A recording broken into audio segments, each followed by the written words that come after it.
Hello, Australia. I am Howlin' Pelle Almqvist. This is Vigilante Karlström.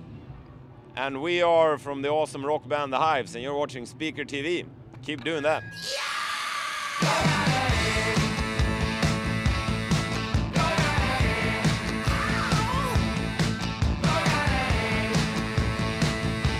Been pretty much constantly jet lagged for 12 years or something like that. We just don't do a daily rhythm. We just, you eat when you eat when you're hungry, you sleep when you're tired. Finally releasing Lex Hives, our 5th album, was a big highlight. Do you have any good show? The show in Madrid for me on our last European tour, that was amazing. Coachella as well. What do you have? Yeah, those were fun, and I think the Paris show was pretty fun too. Yeah, Paris was awesome.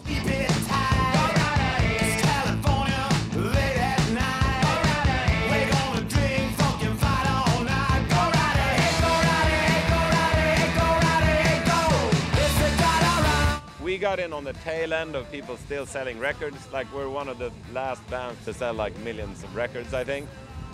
Or like it was at least on the tail end of where you could actually do that as a rock and roll band. Like, I think it's way harder now because people don't really buy records anymore, and so it's changed a lot, I think, and it's harder now for bands that come out now. I think it's harder to make a living, maybe. Most sales aren't really sales. It's just like people can hear it anyway. Like, the most common form of music listening now is YouTube, which is free,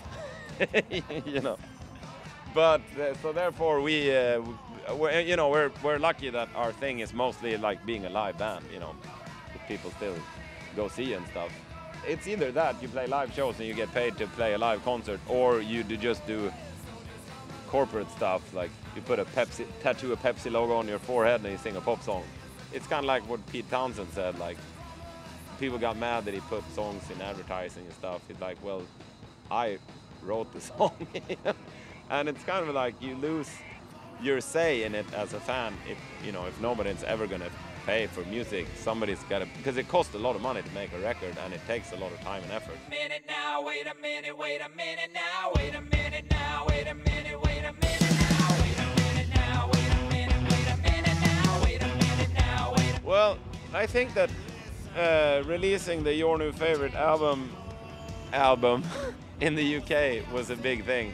And before that, the first time we sold out a club that held 200 people on our own, that felt like there was a big moment for us, because there was like a line around the block and we sold like all the t-shirts we had brought and stuff. That was the first time we realized that people would actually go to our concerts and pay for it because they knew the band. But before that, it'd only been like, our touring was basically we'd show up at a town and there'd be these clubs that would have a band every week, and we would just be the band one week, It's the first time it felt that first European tour that we did on our own on the Veni Vidi Vicious album was the first time that we noticed that people actually came out to just see us. I feel like that was the big game changer.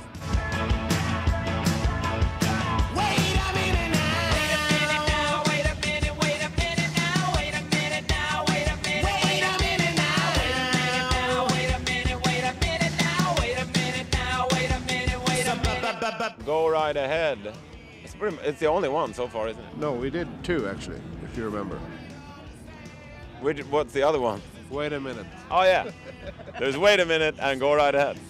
I'm the mouth, he's the brain. We can talk about Wait a Minute then, now that I remember that it exists. It's probably the simplest and cheapest video we've done, and maybe anybody's ever done. I liked that it was quick and easy. It took me 15 minutes.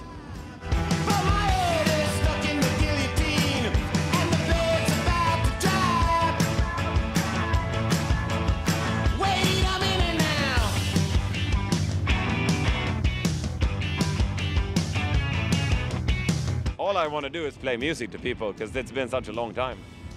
What do you want to do? Yeah, I want to keep on touring for the rest of this year and the next year too. Making an album takes a long time, and like to be able to tour and play and travel is kind of the payoff. I mean, at different times, different band members have thought like, maybe I want to do something else, but there's like, what could you do that would top this? That's kind of the problem. Like, it's pretty great. hard work, but it's also very rewarding. Like we are, you know, most of our friends work in factories or like boring office jobs and stuff, and I know it beats that because I'm happier than they are.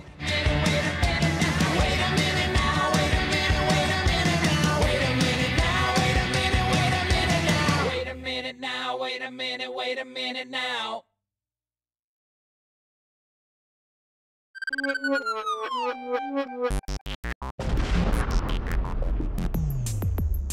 Secret TV.